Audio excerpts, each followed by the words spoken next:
Et là, c'est pas a été pasteur Moïse Mbie. Stade de martyr à Mouké. À la place où il est stade de martyr à Mouké. Pour la mission, nous sommes en 4. Mais souci n'a pas qui peut planter. Mais souci n'a pas qui combo ensemble. Et tombe ensemble. Stade de martyr à mission à pour ça les plaintes en tout cas à toi il me rend ça mais imagine toi comment ça la comparaison entre plein et farine et fer et ouais là je pasteur Moïse Mbie et ça merci papa et ça génération oh net olingi ba comparaison et ça génération oh oui que Moïse azalana tout un peuple oh a dirigé qui na désert mais Christ paix azalaki na ba 5000 hommes sans compter les femmes et les enfants o bande kolanda yesu mpona ateya bango maloba ya nzambe mais est ce que basalaki comparaison ya plein bato oyo bayaki kolanda yesu mpona koyoka loba nzambe na ya moïse ntango bande kokamba peuple ya israel est ce que Saint-Esprit venait ezalaki na kati ya stade merci beaucoup papa na bato oyo baza charnel mpona kocomprendre ke nzambe asali c'est que il faut bamona koka moko atelemi parce que moto aza charnel amonaka oyo eza visible mpona mona ke nzambe azalaki il faut mona koka atelemi faut mona baba alobi faut mona ebememo ewuti morgue bakoti yango esepe naza vraiment na conseil ya kopesa na papa Denis Lesité parce que avant nabotama abanda osala nzambe et papa Denis Lesi wana eza baanalyse parfois asalaki il y a des fois bakosalir mpe komba mosala nzambe sans mosala nzambe aloba eloko sans mosala nzambe aloba eloko moko po lelo toconstruire corps de Christ lelo tozodiviser corps de Christ ekomi paralysé toyebi te so eza côté gauche to eza côté droite avec Denis Lesi batika koloba mabe vraiment mpona pasteur Moïse Mbie bango nyonso baza na objectif moko ya kofaire dépeupler mokili oyo ezali ya monde ya Satan mpona kofaire peupler le royaume de Dieu et ça la passe mais elonga na koloba pasteur Moïse Mbie aloba iteke aza goloa pasteur Mike Kalambai aloba iteke aza royaume bango nyonso baza na chrétien pasteur Moïse Mbie aza chrétien pasteur Mike Kalambai aza chrétien. Abonnez-vous massivement sur Congo Winner TV. Bien. Beauté, bonjour, ça de pas de l'heure, vous les Bakuya Kolanda émission toujours dans Congo Winner télévision avec votre humble serviteur Kande Tolobaka. Adida Lumon, votre madi l'homme à la taille S. J'espère que tout le temps est belé. Tozo mon en a tête, tozo les kate parce que moi en zoto pe ningana ki melelo, na ye poto partager na bino moi ma kambo est belé. Par rapport il y a concert, il y a pasteur Moïse Mbie tozo mona ebele bazo sali lango émission ebele bazo lo ba n'importe quoi ebele bazo lo ba donc octali na ngambo ba warrior octali na ngambo ya bagolois toujours attaque sur concert il y a pasteur Moïse Mbie y compris na ba pasteur kotala papa na biso Denis Les di lo ba que bonzambe ezalaki te katikati ya concert il y a papa na biso Moïse Mbie toke na ngambu lisusu ya concert ya Mike Kalambai. J'espère que batebele bakomi koloba lisusu pona concert ya papa na biso Mike Kalambai. Mais toko solo lango je suis pas seul na plateau nanga, je suis avec mon invité. Donc azam moko ya adorateur ya monene na kati ya Congo to partager na ye par rapport ya ma solo ya ba concert beti poto so sala ni analyse. Ya mbona ya mbaye to pena kotisa ye botika na pesa mpote po sala moi bien. Là je salue balobi Mama Sarah Kabunzi la Cléopâtre balobi moi sale kingolo na mwindo moi sale kingolo na muselu. Je te salue aussi là où tu es depuis Londres, pourquoi pas balobi Fabrice Kabunji. Fabrice Kabunji, je te salue aussi ba gros coucou na yo. Sans oublier Maman Pépé de Paris, Maman Pépé de Paris. Je te salue aussi, pourquoi pas, à ma grande soeur propre, Ninel Okemba. Priska Okemba, pourquoi pas à ma femme, Balobi. Lorraine Kamwania Lumumba, je te salue aussi. Donc, Babino Nyonso, Bambote Nabino, bon séjour na yo. Mon fils depuis États-Unis, Balobi, Tony Ningengi. Je te salue avec mes enfants. Donc, Bino Nyonso. Bambote na bino na fond le plateau nanga, j'espère que bomoni na invité nanga. Bonjour. Bonjour papa Adida, merci. Boni frère. Kimia Izali. balandi ya Congo Winner Télévision première fois bamona yo balingi bayeba qui est Frère Van on s'est présenté pour bayeba Frère Van. Merci Frère Van Azali, adorateur, chanteur de l'Éternel. Nazo dirige une vision où ils allaient utaki pa nzambe. Nazo kamba un groupe où toujours célébrer la 12e année d'existence par la grâce de Dieu. Donc Isa Azali, Frère Van. Je suis un adorateur. Un adorateur. Comment groupe tu connais? Famille Labri. Pourquoi Famille Labri? Nous sommes une famille réunie sous l'abri du Très-Haut. Ils en ont psaume 91. La Bible dit, celui qui demeure sous l'abri du Très-Haut repose à l'ombre du Tout-Puissant. Voilà pourquoi nous avons qu'un seul Père, qui est notre Père, comme Christ a montré aux disciples. Notre Père qui est aux cieux. Donc nous avons qu'un seul Père. Voilà pourquoi le quoi tous en tatama, tous en sémence naïe, tous en famille. Voilà pourquoi tu viens en famille l'abri. Donc toujours demeurer dans à ombre et enfin que tout tambola selon sa volonté. Selon sa volonté kakandengo lobi. J'espère que va comprendre Oyo Frère Van Azali. Donc vous commentez, vous likez parce que tu as kota na makambo na biso. Avant to kota na mo profondeur ya makambongo, tu yeba Frère Van abanda ko sambela nzambe na ajini. To po kota na ministère na yo na ajini. Merci papa Adida. Frère Van abotami na famille ezali chrétienne. Mais cela ne veut pas dire que le kolobotami na famille chrétienne ni mo kendolola. To botama bikila mo nzambe mais to koma kande bana ya nzambe. Donc na botamaki ekelamu lokolo ekelamu nyonso mais nakotaki na musala nzambe na âge ya 5 ans. Né en 2008, j'ai eu baptême Nangai, baptême par immersion, baptême de feu, baptême du Saint-Esprit. Aujourd'hui, je suis serviteur. En 2012, j'ai eu appel à famille l'abri de Très-Haut, les Tilelo, toujours dans le service de l'Éternel. Est-ce que vous avez déjà dans moi œuvre déjà sali pour âme belé pe ya bane kangamaki grâce pe ya banzela et qui n'a rappelé que libérer moi âme ya bana nzambe œuvre ni déjà oyo sali na mission o nzamba tinjo na bokelo ba œuvre est important c'est un chrétien to objectif na biso ezali ko gagner ba âme. Vraiment objectif ya famille l'abri eza ko gagner ba âme ko présenter bango na Seigneur. Enfin que ba âme wana pe ba kene ko gagner ba misusu ba présenter bango na Seigneur. Réussite na ngai eza kaka ba studio te kokota mais réussite na nga eza parce que la majorité ya bato o bazo œuvrer na vision o na zoke pa ya nzambe bazalaki lobby o toko benga ba pagan mais lelo bazo sela nzambe et puis na famille la buri très ba œuvre o ezali la majorité ya bato o na banana bango groupe lelo baza ba pasteur na ba église baza ba ministre de Dieu yango ezali vraiment honneur o tozo la qui sait que nzambe azo sela biso ngolo jusqu'à présent. Mais pour nos œuvres, ils allaient sur le plan artistique, tous en studio, toujours continuer à travailler. Et je crois par la grâce de Dieu, à la fin de l'année, nous avons lancé déjà audio déjà ils allaient et ils vont continuer à traiter en haut. Mais vidéo et que ça la lancer pour la sortie officielle, il y a album Nabiso Azozonga. Azozonga. Est-ce que tu causes au moins extra ou un mouquet?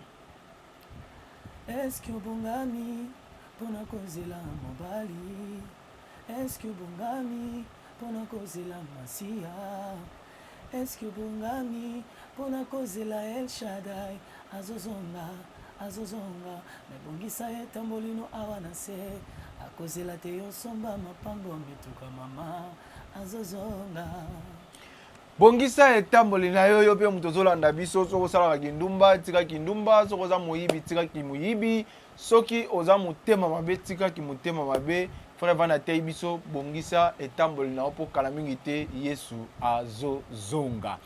Frère Van tolingi to comprendre eloko moko mokie c'est quoi l'adoration?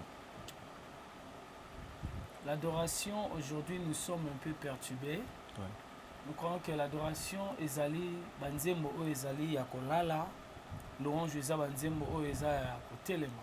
Non, ce n'est pas l'adoration. Puis faut toyeba origine, il y a adoration au Nzambe arrivé là qui na un homme, c'est notre père Abraham.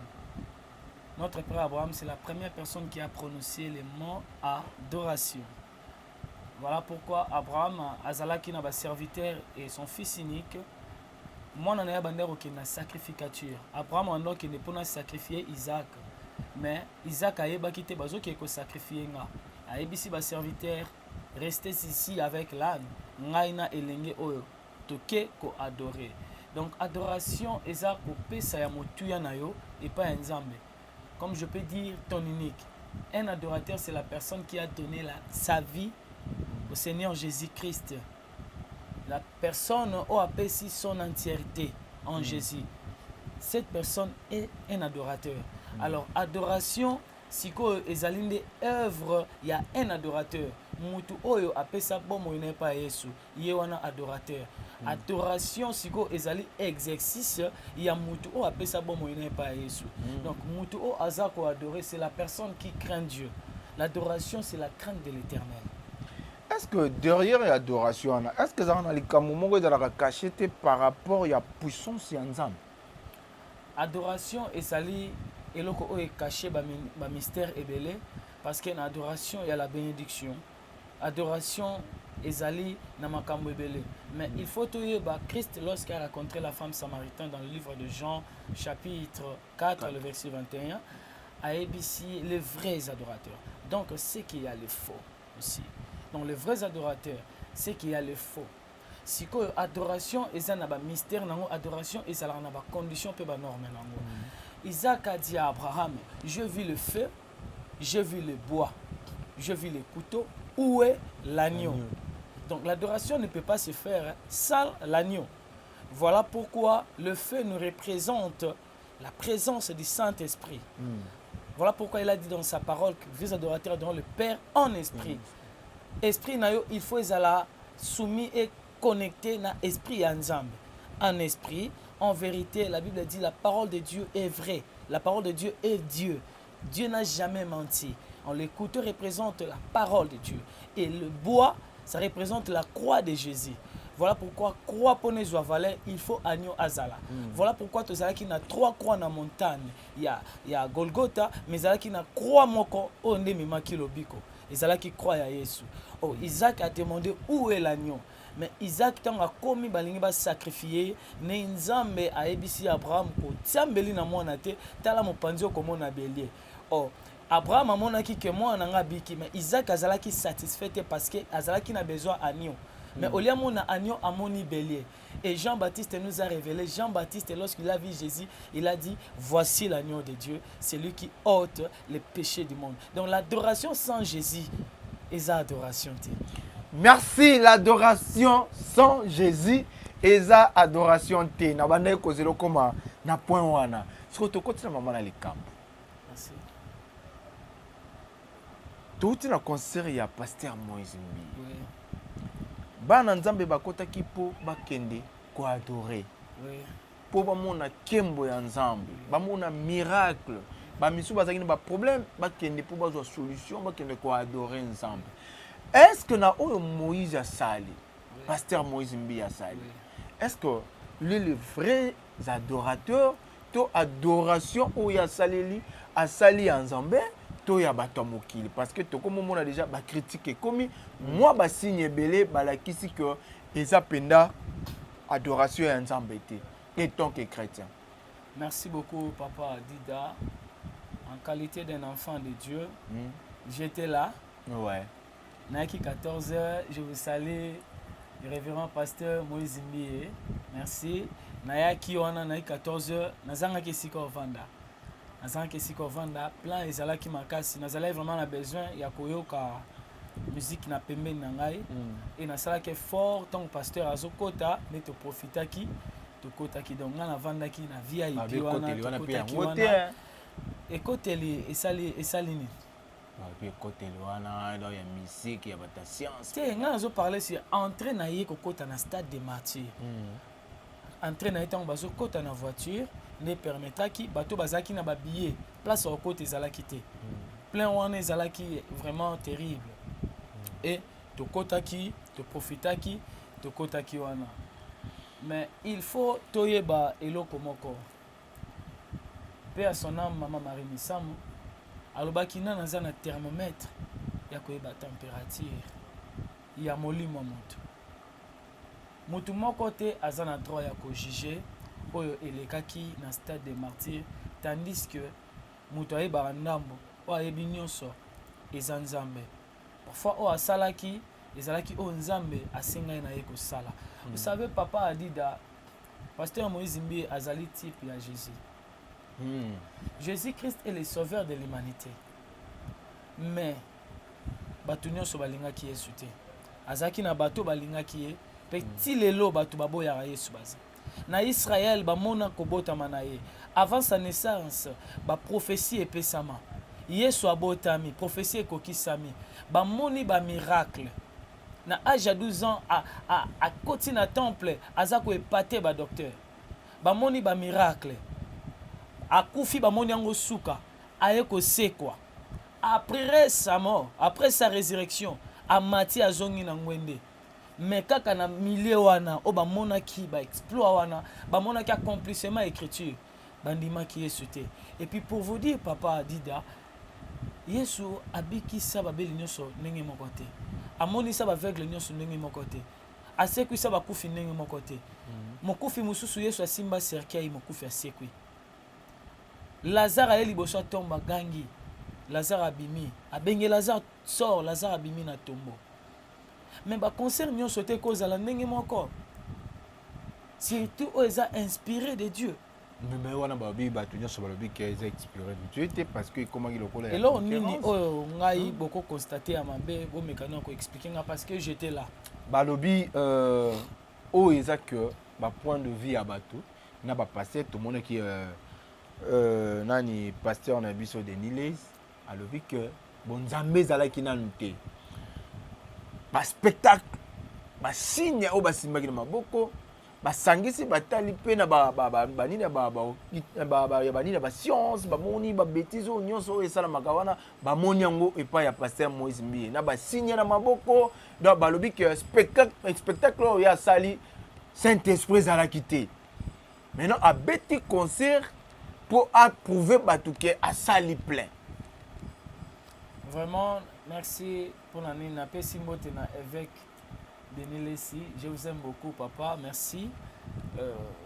On est là qui prend de vie à papa parce que Batebele Balanda qui on a des réseaux sociaux. Mais on a défendre pasteur Moïse Mbi était, mais nazoloba par rapport à la réalité où on a nazalaki présent. Vous savez, le concert à pasteur Moïse Mbi aloba qui hôtel et kozalawana. Donc hôtel pour na ezala valoriser, il faut sacrifice ezaliko nango. À part sacrifice, il faut moto ezaliko nango. Or notre sacrifice ezali Christ, le souverain sacrificateur ezayesu. To bonza ete me yemoko mi bonza. Na ekulusu pona masumu na biso. Ataki sin pe à hôtel na ite batu misusu ba mona kiango. Oyo like ça que Seigneur, nous venons en ce lieu pour t'offrir l'adoration. Alors, nazongi susu na passage na ngai Isaac a dit à Abraham, Père, je vis le feu. Or, pour un sacrifice, ils allaient brûler, afin que un milinga et mata comme prière, il faut moto et zala. Et puis ces jours-là, ils allaient qui, tout le monde célébrer Pentecôte. Alors, ngai na ndota nga ba livre ming na bomwa na ngai. Ton nom on a bandé ko expliquer biso pour nous comprendre bien la présence du Saint-Esprit et bandé za lokola moto na mitu ya batu na ba livre wana.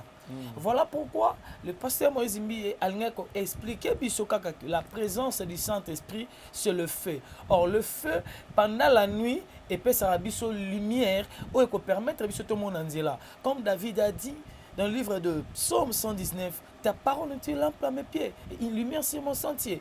Tous en attendant du soir, et aussi en abisso, tous à la éclairer. Tous à la éclairer, tous à la lumière, où ils allaient Jésus-Christ. Voilà pourquoi pasteur Moïse Mbi a expliqué biso na eloko wana. Et puis ça là ba moto voté ça là qui le fait artificiel. Ils allaient le fait artificiel au bakota lisakaka la présence du Saint-Esprit. Mais ezalaki nango moto mpenza te. Mais bato ebele bazoloba entrée nazongi moke entrée ya pasteur Moïse Mbiye ebeti bato mabako bachrétien ebele mabako. Pourquoi? Yo moto ozalaki na kati pasteur Moïse Mbiye akotaki ndenge nini balobi azwi temps pour abima abandeki kosala nini? Merci beaucoup. Concert wana ezalaki bien organisé. Bazalaki na place na bango s'échanger. Sotali même place à chantre. Babanda so nzembo mususu esili ba ki s'échanger rapidement. Tenu au pasteur à côté nango, eza tenu à matin na CNT. Tant abanda ko ya na stade des martyrs. Azalaki la mamoko ko permettre parce que tu pas encore simba et lamba et baby donc. Alors elle s'allait payer lamba pembe entre salaki. Donc aumela kité à kotaki na RO programme et Pesaki est directeur à programme à Pesaki. Alors lorsque Azalaki place à Robongama, ti amataki normal. Amataki normal bon mon ba image amataki vraiment escalier pan ti amati na podium na ye nda amataki wana et puis c'était ça. C'était ça. On va te côté na makambo susu. Étant que chrétien, un adorateur en plus, na concert ya pasteur Moïse Mbiye ni ne se peut ça qui hôtel. Oh yo mo mitale bena que moi je suis chrétien et le rasale s'appelle singaité. Et le s'appelle singaité pasteur Moïse Mbiye. Stade des martyrs ya muké. Aluka place où le stade des martyrs na mumene. Pour na biso nyonso za na kati. Parce que jusqu'à 19h bato bando ko tara place ezalaki te le s'appelle singaité espace ya la muké. Espace ezalaki muké le s'appelle c'était voilà. Oui. Na ba concert nyonso ebeta na stade des martyrs. Oui. Nani asali plein koleka. Ngai martyr na kota yango te. Ezalaki mbana nga liboso ya kokota yango. Premièrement na kota ki yango na deuil ya maman Marie Misamu na deuil pa papa le moloto. Na kota ina visiter yango parce que ba deuil ezalaki libanda.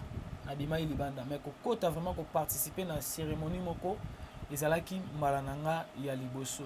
Na yebite so ba o ba yaki avant ye to ba o ba ya après ye ba o sala plainte nini. Mais souci na ezalaki pe plainte mais souci na ezalaki kombo ya Nzambe etombwama kombo ya Nzambe ezala élevé. Biso na Congo frère Van so sali plainte en tout cas atoyembela Nzambe na ndenge ni imagine toi ba komo sala comparaison entre plein na ene fali na fer na wera ba ju pasteur Moïse Mbiye ba tie liboso. Eza merci papa eza génération oyo nde tolingi ba comparaison. Eza génération oyo oui que Moïse azalait na tout un peuple o a dirigé qui na désert mais Christ paix azaki na ba 5000 hommes sans compter les femmes et les enfants o bande ko landa yesu pona atia bango maloba Nzambe mais est-ce que basalaki comparaison ya plein ya bato o bayaki ko landa yesu pona koyoka loba Nzambe na ya Moïse tango ande kamba peuple ya Israël eza makambo ya mokelo. Si tu as la chose de Dieu on Nzambe pe azana kati ya makambo wana et ko attirer ka bato baya vers yo mais totika makambo o asalaki plein toyaki pona koyoka pasteur Moïse Mbiye kaka te mais toyaki pona okumisa Nzambe pona pasteur Moïse ye moko ayaki pona okumisa Nzambe. Est-ce que ayi pona okumisa Nzambe na kati ya stade Nzambe penda manifestaki miracle na ye? Est-ce que Saint-Esprit venait zaki na kati ya stade?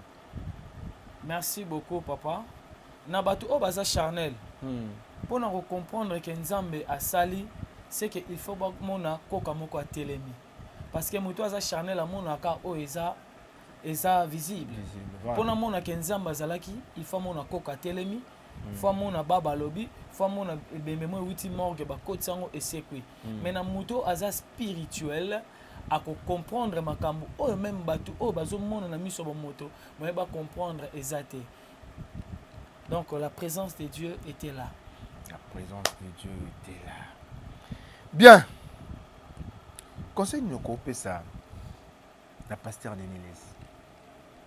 La rotala ko salir toujours comme ya pasteur Moïse Mbiye ko salir les émissions.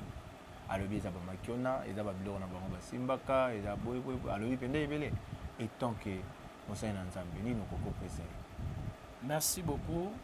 Naza vraiment na conseil à repesa na papa de Mille Cité parce que avant na botama avant osala nzambe nakuti ye nabotami nakuti ye akomi mosala nzambe te nakuti ye kosalela nzambe et papa Denis Lesi wana eza baanalyse parfois asalaki il y a des fois bakosalir mpe komba mosala nzambe sans mosala nzambe aloba eloko sans mosala nzambe aloba eloko moko au lieu de construire corps de Christ lelo tozodiviser corps de Christ ekomi paralysé toyebi te so eza côté gauche to eza côté droite batika koloba mabe mpona évêque Denis Lesi batika koloba mabe vraiment mpona pasteur Moïse Mbiye bango nyonso baza na objectif moko ya kofaire dépeupler mokili oyo ezali ya monde ya Satan mpona kofaire peupler le royaume de Dieu donc batika vraiment kosalir kombo basala nzambe naza na conseil moko te ya kopesa na papa Denis Lesi naza le rôle Jean-Baptiste oyo azalaki na makoki ya baptiser Jésus mais azalaki inférieur alobi naza digne te ya kofongola ta balase ya sapato na ye naza vraiment digne te ya kosala ye reproche et puis naza na eloko moko ta mabe oyo namoni pa évêque Denis Lesi ya koreproche comme un père c'est un père. Voilà, si tu comprends bien, au bangi na yo.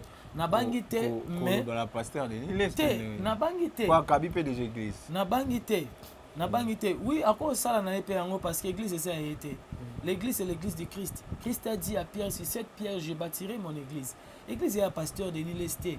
Azal porteur et vision au Nzamba PCA. A quoi il peut transmettre vision à ton mission et aujourd'hui nous devons continuer. Sur l'église là il y a apôtre Emmanuel, il y a papa, il y a notre papa de Moïse Mbiye. Sur l'église là car il y a mais l'autre on a coupé église ngé kufa. Église là ya bisoté église là ya Nzambe. Par rapport à la vision na yo mais le église comment nango ya ba pasteur. Wana na hebité mais on a na hebi église za Nzambe. Le pasteur baza ba porteur ya vision. Nzamba pesi pour l'église on peut continuer après la mort il y a pasteur et ça pasteur faut transmettre vision ou à recevoir de la part de l'Éternel pour que vision là et ça la continue. Bien. Tozaka wana. Pourquoi l'église nabiso est comme une moi concurrence comme si on dirait ba misser à moki. Division et côté. Poison et côté. Mabe koti kotala lelo yo pasteur Moïse Mbiye akoma goloa okepa pasteur Mike Kalamba yakoma warrior balobi bagoloa balobi bango bayi ko soutenir mutu na bango pasteur Mbiye otali kuna na Zenith avant to kota masolo ngo balobi ba warrior mpakene ko soutenir pasteur Mike Kalamba et tant que chrétien et ça la bino ndenge bon et ça la passe mais elonga na koloba pasteur Moïse Mbiye aloba ite ke aza goloa pasteur Mike Kalamba aloba pete ke aza warrior bango nyonso baza ba chrétien pasteur Moïse Mbiye aza chrétien pasteur Mike Kalamba aza chrétien. Pourquoi ba yokana te entre bango mbale parce que batie ndenge ba yokana raté o kuna alingaka faire mingi o kuna alingaka fali mingi o tali ndenge ba yokana raté ye kuna kutani na faire ye kuna kutani na fali koyokana te ya ndenge nini basololaka te tomonaka yango baza bafrère baza bafrère il y a des fois baresponsabilité esalaka ke mutu na mutu aévolue na coin na ye tokoma omonana mingimingi na bacirconstance parce que eza na mutu mosusu calendrier na ye eza du 1er au 30 eza plein sikoyo oza na temps ya kokutana ndenge nini pasteur Moïse Mbiye alai na souci parce que alai na besoin papa Mike Kalamba aza na martyr mais azalaki te pourquoi parce que papa Mike azalaki na concert donc juste après une semaine ça neni aya Kinshasa ti azongaka Paris ti abongisa concert donc c'est un peu ça yango esalaki papa Mike azalaki mais baza bien baza ba frère baza bana tata moko bauti église moko mais babeta na minduki na internet non babeta na minduki te wana ezali ba leçon di papa iza ba leçon di papa Moïse Mbiye azosala musala na ye papa Mike azosala musala na ye. Bien, j'espère que la polémique qui a été bonne, que frère Vanazo Kimanae pour répondre à ma question. Oh, il y a ma casse. Au talaki concert, il y a Mike Kalamba. En tout cas, concert à papa Mike Kalamba, il a talaki extrait. Natalaki extrait parce que vu qu'elle est dimanche, nous allons après quelques répétitions. Après répétition, nous allons à réunion. Après réunion, nous allons se connecter moi, vraiment. félicitations Papa Mike, en tout cas comment nzambe tomba miti na Paris, comment nzambe tomba miti na Paris, boza bat o bozo ça la fierté ya gospel africaine et puis ya mboka na biso et puis bozo talisa bato monene ya nzambe parce que Zénith ya lobby ezalaki Zénith ya bato mosusu mais lelo Zénith ekomi ya biso ndenge pe martyr ya lobby ezalaki ya bato mosusu martyr ya lelo ekomi ya évangile. Je bénis vraiment le Seigneur pour ça. Vraiment, Papa Mike, coup de chapeau. Papa dit d'azangi maloba oloba nazo. Non, t'as la honte kaka. Pour ma question, ma bombe ali mais aucun mayango. Donc yango moni ke na Hollande kaka malembe. Otala ki yango. Mike a sali mo différence. Mike Kalambai a yemba la podium. A memi batu na ba dimension mosusu. Ah bon? Je sentir que mon semble là. OK. À côté na profondeur azolé là. Wow. À sali adoration comme il faut. Wow. Est-ce que à salango pour ala sabatu que bonzambe za trop point na ye mais côté na ngamba passer moi zimbi et salamité. Merci. Vous savez papa sonalina ko mayo. Otika la ko mayo te. Nako sa mukende oyo sala. Yo peso lingo ko manga. Otika la ko manga te. Nenge bilonge keseni, nenge ba grâce keseni. Pasteur Mike Kalambai a sa grâce, a sa voix. Voilà pourquoi Jacob a lati na ye poso ya meme. Pone pesa solo ya Esaü. Mais Isaac alobi nazoka solo Esaü. Mais nazoka mungongo ya Jacob. Donc pasteur Mike Kalambai azana particularité na ye, azana grâce na ye azwe pa nzambe. Pasteur Moïse Mbiye pe azana particularité na ye, azape na grâce na ye o azwa et pas nzambe. Donc mutu na mutu apesaki na o nzambe asepelaki azwa. Parfois pasteur Moïse Mbiye azalaki gâteau et pas nzambe parce que adoration zabili ya nzambe. Parfois pasteur Mike Kalambai azalaki mai ya komela et pas nzambe. Donc eza ba goût différent mais nyos ezo compléter pour nzambe asepela a agréer yango. Merci, j'espère que Balandi à Congo Winner Télévision, vous allez qui est belé, vous allez tellement nombreux pour vendre côté la biso, vous commenter, vous liker, là n'est pas biso na yembeli bino adorateur oyo asali la nzambe na ndenge ya solo, soka yembi il faut kaka bo sepela. Na kati ya plateau nanga na yambinde moyembi. Malgré bete biso mo flash wana, to yo ke lisusu mo mukie et vous sala moi bien. Nzembo nino ko yembi la bana nzambe place bazota la ba comprendre que na yambinde adorateur. Problème toza nango ezani. So na emi rumba. Naza musicien charnel. Soki na yembi o nzembo mo lala. So na yembi lala wande bazwi ngai un adorateur. Là on a pesa conseil to juger au miso ezomona te. Mais tous à la conduit par l'esprit. Ouais. Si tous à conduit par l'esprit, tu vas discerner il y a malamu, paix, il y a mabe. Donc c'est un peu ça, je ne sais pas. Ceux qui ont préféré naïma worship, to rumba. Oui, oui, là au cap.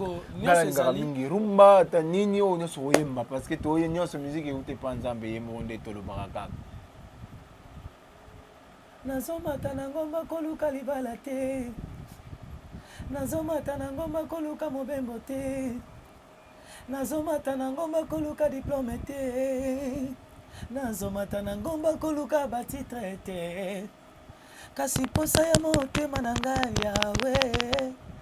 Posa ya molimo na ngai yango kibolenge na ngai na pesi pa Jésus amemanga sika elingi ye moko ya motu ya na ngai na pesi pa na ye banoko pe ba famille bakomi ko poser nga ba question yozolanda Jésus vraiment teki nyonso misolo totangi sela kiweke nango pamba tala mwana yo atiki nyonso alandi Yesu po wazwa nini yango po wazwa nini mais Yahweh Jésus nous suffit Yahweh tina ya kokenda kabangomba Yahweh soki na ke église na luka Yahweh soki na ke ngomba na luka Yahweh na luka nanga ba promotion te nini te na luka ka Yahweh soki na comprendre ebele na nzembo na yo na zumo ebele ba juka ba point essentiel mais côté l'église ya lelo ezotondaka mpo bato bakoluka misala Oui. bakoluka mabala lelo bapaster bakoma beaucoup plus soki oza na posa ya libala yaka soki oza na posa ya nini bato mingi bakomi kose confie mingi na bapaster na makambo wana apesi bino yo oza na problème ya libala mata montagne siko na comprendre côté wana te oye koluka nzambe mpona libala te mpona diplôme te mpona nini te mpona nini te mais oye koluka nzambe mpo osepeli na ye kaka to olingi yo ndo ozala nzambe to na lolenge nini est-ce que bato baokende kosambela mpona koluka nzambe seke mpona koluka libala baosala péché to ndenge nini Bible elobi toluka yambo bokonza likolo nyonso epesama nango so osala yango fo changer ka option ntango oye église oye nde oluka nzambe siko mpona oyo bapaster oyo bateyaka oyo balobaka ke boya koluka oyo aza na posa libala ya kozwa siko mpona yo okoloba nini bon mpona ngai vraiment nayebi te moto na moto aza na vision na ye aza na mission oyo azwa epai ya nzambe parfois eza ndenge nzambe abengela ye asalela mosala na ye mais objectif na biso ya kokende église eza koluka kaka nzambe kopesa ye parfum apôtre Paul alobi na Romains chapitre 12 t'offrir bacorps na biso comme sacrifice vivant yango nde ozala culte yango nde ezala culte donc la personne oyo ayebi kose sacrifier ayebi kose donner oyo ya nzambe yango offrande ya monene nzambe azala nango besoin vraiment kokende église mpona bafutilité ça sert à rien moto alukaka loboko ya nzambe amoni elongi ya nzambe te or la main de Dieu eza baœuvre eza bamiracle eza banini mais la face de Dieu c'est sa gloire. Alors la personne qui a vu la gloire de Dieu mais amona sikoyo miracle ya nzambe. Voilà pourquoi Moïse amonaki ba miracle amonaki tout mayebisi nzambe suka wana te fais-moi voir ta gloire. Fais-moi voir ta gloire. Moto ata komi ministre ata komi président a comprendre que naza président ya mboka songolo mais naza na supérieur mo liko na nga nzambe. Donc na nyonso toko luka ezo dela ya nzambe te. Yo ba luka nzambe parce que mariage okokutana ministre apesi mbongo ya mariage. Musala okokutana ministre apesi musala. Mais nzambe apesaka au-delà au ministre akopesa te. Ministre apesa apema te. Ministre apesa akimia te. Ministre abatelaka te so lali.